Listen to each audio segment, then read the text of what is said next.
I do think that people should have the right to choose. I'm not going to impose my will on anybody else, so maybe they won't hit me up on that one. So far out of this, what do we got? We got 1, 2. Okay, so 2 times a terrorist. Anti-immigration extremism. I'm definitely there. I really don't believe that illegal aliens should have the same rights as American citizens. Call me kooky. That's 3. Anti-technology extremism. That must be me because I'm reporting on the big dog. I'm reporting on the cyberfish. I'm reporting on the penguins that are robotic. I'm reporting on, all this new age AI that's around there, and God forbid I do that, so that's 4. Okay, I'm 4 times a terrorist. I'm not a part of any Aryan prison gangs or the Black Bloc or Black nationalism or Black power groups, but that's probably because I'm a white guy. Like, if I wasn't a white guy, who knows? Maybe I would be Black Power. I mean, obviously, the civil rights movement is something I can get behind wholeheartedly, and even the Black Panther movement wasn't as bad as they made it out to be. COINTELPRO got in there and really eviscerated what that was all about.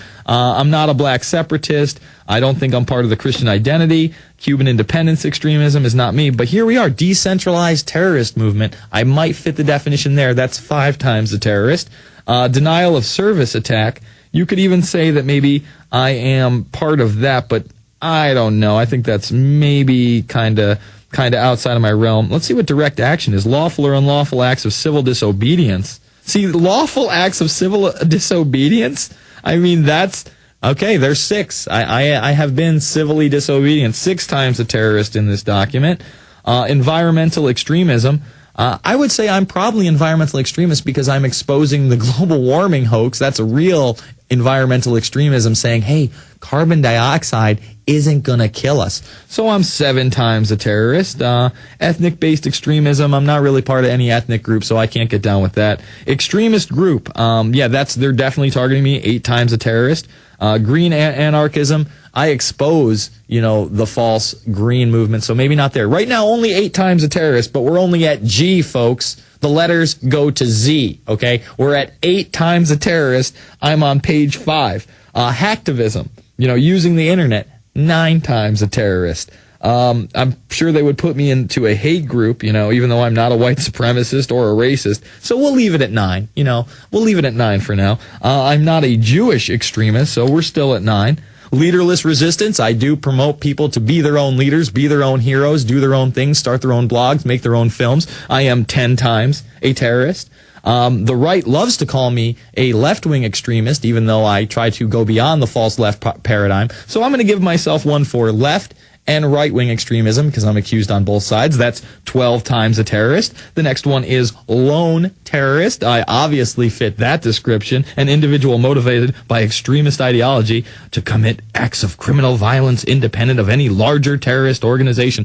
Again, I've never committed a criminally violent or terrorist act in my life, but that's not what this is about. So I am now 13 times a terrorist. Mexican separatism, not into that.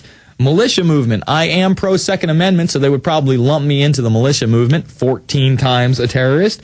I am not a neo-Nazi as much as they would like to portray us as such, so still 14 times a terrorist. Oh, Patriot movement. 15 times a terrorist. I believe in the Constitution and the Bill of Rights. How dare I? Let's see, they could probably get me on primary targeting. 16. Radicalization. 17. Let's finish it up. Secondary targeting. 18, single issue extremists, 19. Let's see, tax resistance, 20. Sovereign citizen movement, 21. Underground, I'm definitely underground in Somerset, 22. Anti-war, 23. I am 23 times a terrorist for this document. Isn't that lovely? We'll be back. I'm going to hold you over, Chris. It's the Infowarrior with Jason Bermas, prisonplanet.com, Infowars.com. The day that we attack penal servitude. We attack with pesticide. We attack. Propaganda! We shall attack!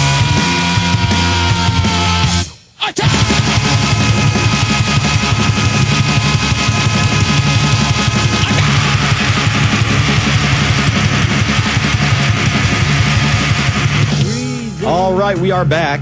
It's the Infowarrior with Jason Bermas. And we're going to continue to go to your calls. We're going to do the Max Kaiser thing on the other side. Let's go back to Chris in New Jersey. Chris, you still with us? Yeah, I'm here. So, obviously I'm 22 times a terrorist. What else you got for me? Yes, as a self-proclaimed terrorist now, I do have a question for you, Jason. Mm-hmm. It seems like all I've been doing lately is just burning DVDs, handing them out. I mean, going to laundromats, grocery stores. You got a DVD player? Yeah, here, watch this. You know, and I include my card in there with my email. Tell them to email me any questions if they need more, you know, whatever I can do. Mm-hmm. My question to you is this. If there's one thing one can focus his energy, resources, time into, if we all got on that same page and did that one thing, be it hand out DVDs or whatever you could come up with, I mean, what would that one thing be that we could really just, you know, give a crack at it and just, you know, try and wake as many people up and try and rally up against this thing? I mean, well, I think, you know what, Campaign for Liberty is probably one of the best things out there that goes beyond what we do with the DVDs. I think the DVDs are really step one. In other words, you have to have an informed populace if you want to have a fighting chance against the tyranny that is upon us at this point. However, Campaign for Liberty really does take it a step further because it's encouraging people to run for local government. You know, we had Senator Randy Brogdon on, State Senator Randy Brogdon on today for about 10 minutes out of Oklahoma. He's going to try to take it a step further. I mean, state senator, that's not too shabby. That's a pretty good position. You know what I'm saying? He wants to take it up another notch and go governor style. And this is a guy that brought the Oklahoma sovereignty bill and then a concurrent resolution into passing. It got vetoed by the governor, so he wants to take his job. So I think that we have to decide that we have to have the will to just not pass out DVDs on a weekend or for a day.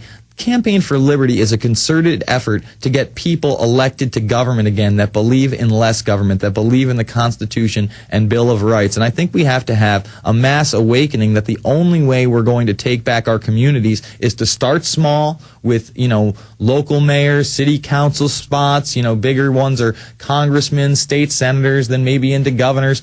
But we have to get into the government from the inside and change it from there. And in order to do so, it takes more than one person just joining Campaign for Liberty and saying, you know, I'm going to run for this. The other people that are in, you know, Campaign for Liberty that are in the surrounding areas are the ones that need to, you know, flyer the towns. They have to be making phone calls to people. They have to be setting up town hall meetings where they get the public involved. So I think that is the one big thing that's having a huge, huge effect outside of the internet, outside of the alternative media, outside of our DVDs, and that's why they were named in the MIAC report as well.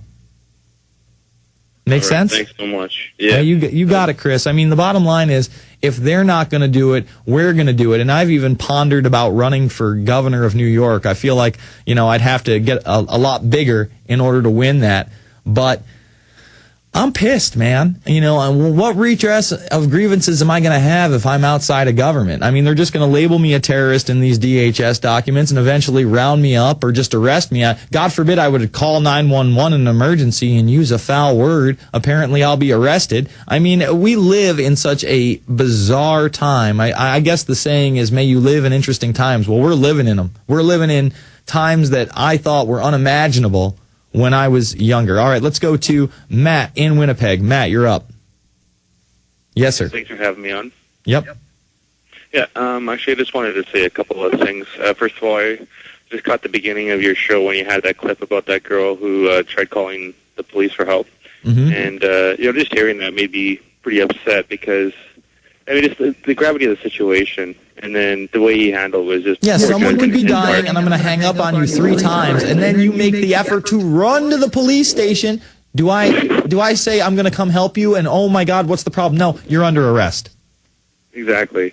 And, you know, and I was going to say, like, I just noticed that here in Winnipeg that it actually has been... It's not like it's overwhelming, but you notice now that they have more cameras being put up and more surveillance and a lot of banners saying that, you know, turn in illegal guns or report illegal guns, and now they offer like 2 times the reward. And now they're offering you a new identification card that's going to allow you access to the United States, no problem. Just take the new Real ID Act card, the RFID card, the card with your biometrics. No big deal, Canadians. You'll be able to come to America very easily. I thank you for the call, Matt. We're going to come back on the other side with this Max Kaiser clip. It's the Infowarrior with Jason Bermas. You want to support us? Get the books and videos. Get Fabled Enemies. Get the Obama Deception. Make copies. Plaster the neighborhoods with them. You want to take it a step further? Run for office and win. Believe in yourself. We can do this.